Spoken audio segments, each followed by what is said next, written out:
Welcome back to Hobby Penguins. Today, we're going to be looking at a resin print that I did not too long ago of a demon hunter from World of Warcraft. So what I want to challenge myself with here is to paint something based off reference images. I was able to find a bunch of different reference images online just by searching Demon Hunter World of Warcraft.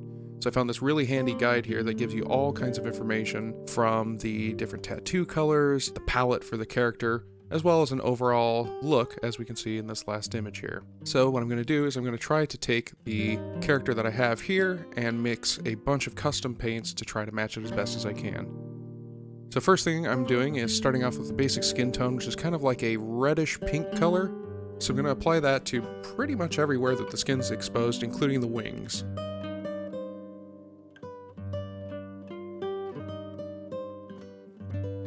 Then what I want to do is try to get the pants and other cloth features painted with a kind of a light brown color.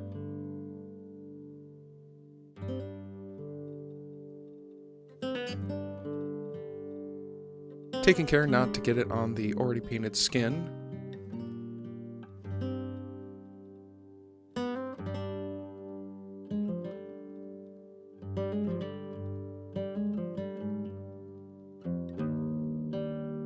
This includes the leggings, the character's top, and then some of the necklace pieces that are attached to the top as well.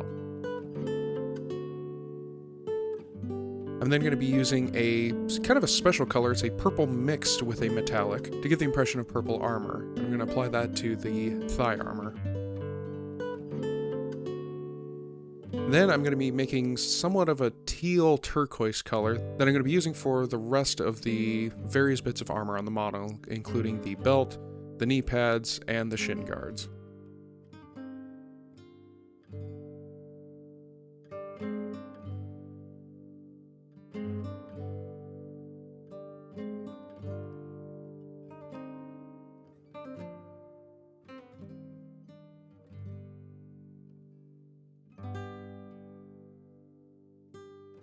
Taking a look at the reference images, it looks like the webbing in between each of the kind of fingers, if you will, of the wing is a little bit darker, almost a maroon purple color. So I tried to mix that as best as I could, and I started applying it all over, which was easier said than done in some of the tighter spaces, but it worked out. I decided to go with the green color palette for the tattoo, so I started by mixing a very bright green and very gently applying that into the little recessed places where all the tattoos are.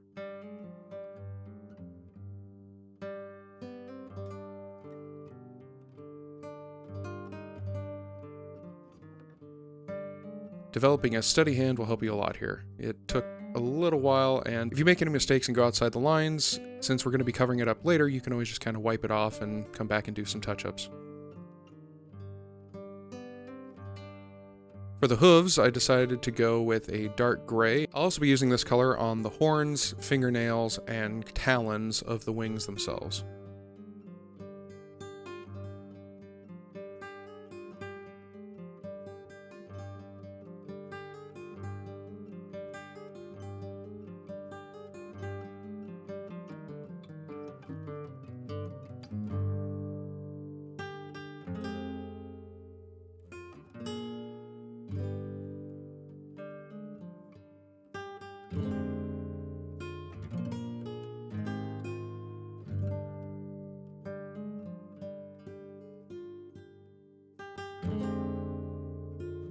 Next thing I wanted to do is start painting in all of the hair on the model as a very bright, striking red. So getting the eyebrows and the hair and everything else, just making sure to, again, be gentle and not get it on any of the other existing colors, but to still attain coverage for all the hair elements.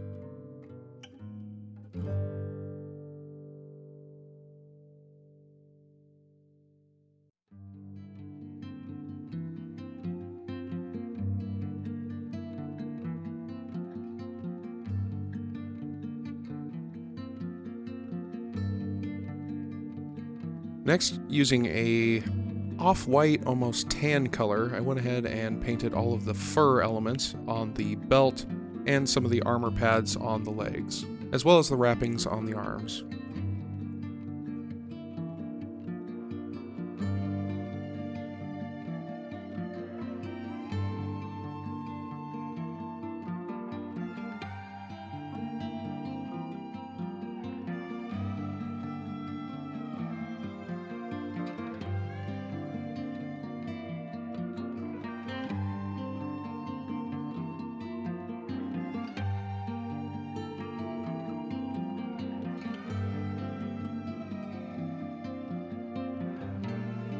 Then using a very dark brown, I went and painted what I guessed were leather straps holding on the different armor pieces, being very careful to make sure that I don't overrun into the existing colors. And this took a few extra coats to get good coverage. Then I went ahead and switched to a brass color to paint the outlines on all of the different armor panels.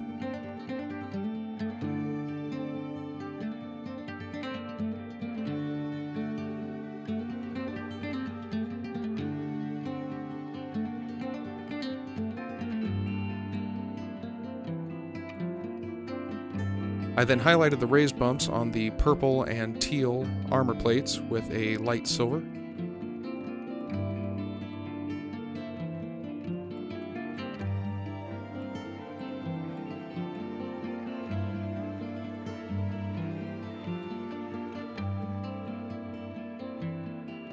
And then I went ahead and painted the base to look kind of like a sandstone boulder.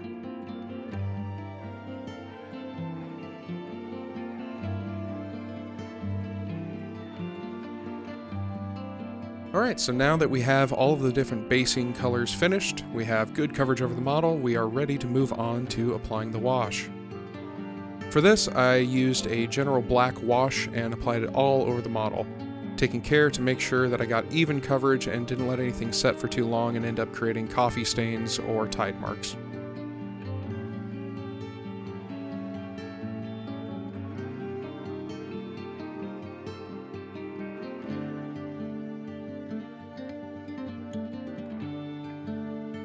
If you notice any regions are getting too much wash, you can always come back and dab it off to try to pull some of the wash back out of it so you don't have any super dark regions, unless that's what you're going for. For big, large, flat surfaces like this is especially important because if you leave the wash set, you can get some pretty gnarly coffee staining happening. So just be careful to kind of come back and give a good look at it to make sure you aren't leaving too much of it lying around on those big, flat surfaces. And finally, I applied a little bit of wash to the rock itself to highlight some of the cracks.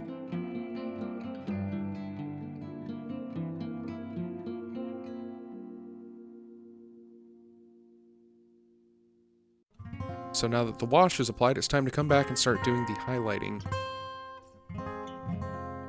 I'm going to first start off by highlighting the cloth features, trying to think about where the light's going to be hitting and try to accent that with a slightly brighter color, coming back to reinforce the midtones with just a little bit of brightness added through a little bit of white paint.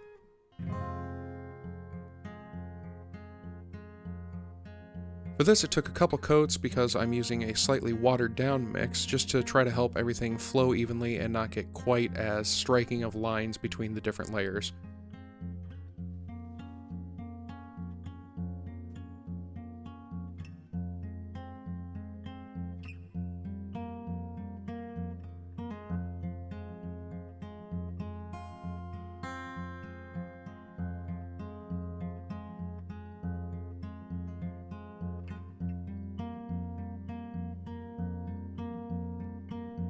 For this, I tried to do something just a little bit different, where I wanted to create the impression of fabric by doing hash marks with the highlighting. Now obviously, the steadier you can be and the finer of lines you can make, the better this technique will look, but like everything, it just takes practice. And I think I did okay for my first time. Then I dry brushed all the fur and wrappings with a off-white color.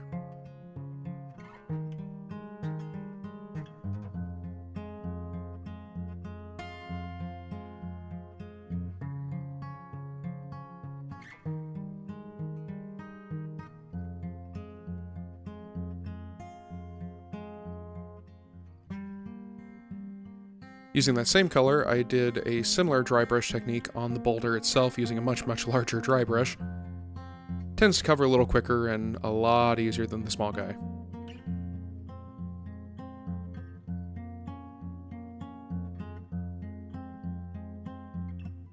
I then came back and highlighted the hooves to bring their color up a little bit and make them not quite as dark, but leaving some of the darker areas for some visual interest.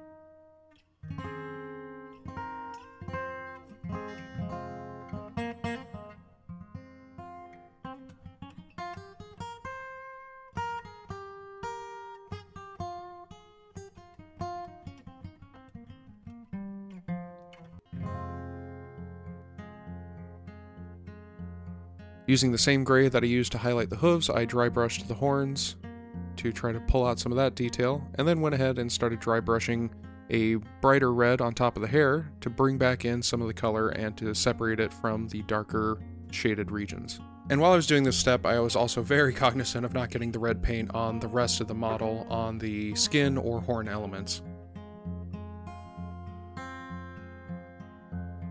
I also went back with the teal color to highlight just the outermost edges of the armor to bring back some of the brighter color, but still maintain the shadowing near the periphery of the armor panels.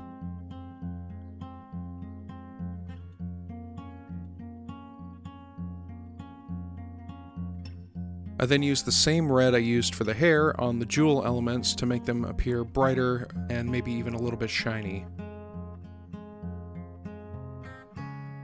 I also came back and retouched the brass elements brighter again to bring back some of the color and to make them look a little bit shinier than after the wash was applied, but still maintaining some of that wash in the deeper recesses.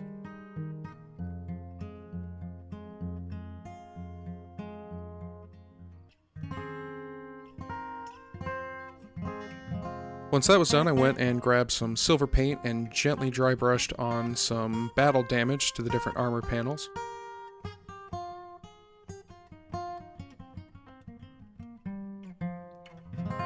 And then very delicately, I came back and tried to highlight just the innermost regions of the tattoos with that same bright green color I'd used previously.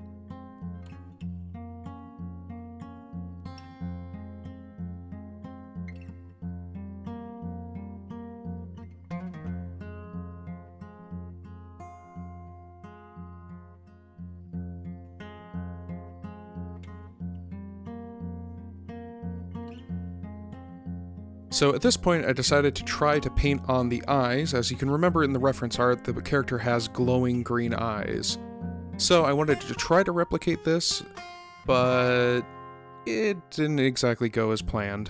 I've been trying to get better at painting eyes, but it's really just not my forte at the moment. Hopefully one day, but right now, yeah, not so much. So as you can see, it's okay, but I decided to just basically come back and paint over the green with the same cloth color and just pretend like the character's like blindfolded or something. Now it's time to add some visual interest to the rock the character's standing on using some basing materials. I'm going to start by applying super glue in certain locations on the rock that I feel like grass may have started to grow in, or maybe like moss or things like that. But I also don't want to cover the entire surface of the rock because I want to let some of the features of the rock shine through.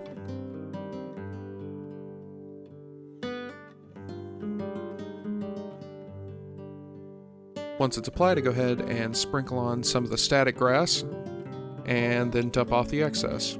As I said before, I'm trying to put some of this down in the cracks of the rock, as I'm sure you've seen before, where moss and other features like that will kind of find any little way it can hang on and start growing in little crevices of rocks and canyons like that. Now that I have the grass applied, I'm going to take a spongy green basing material that kind of looks like little shrubs and apply that to a couple different locations on the model.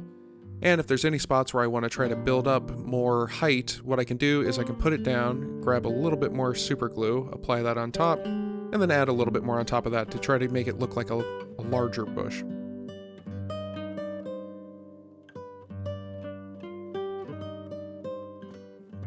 And that's it.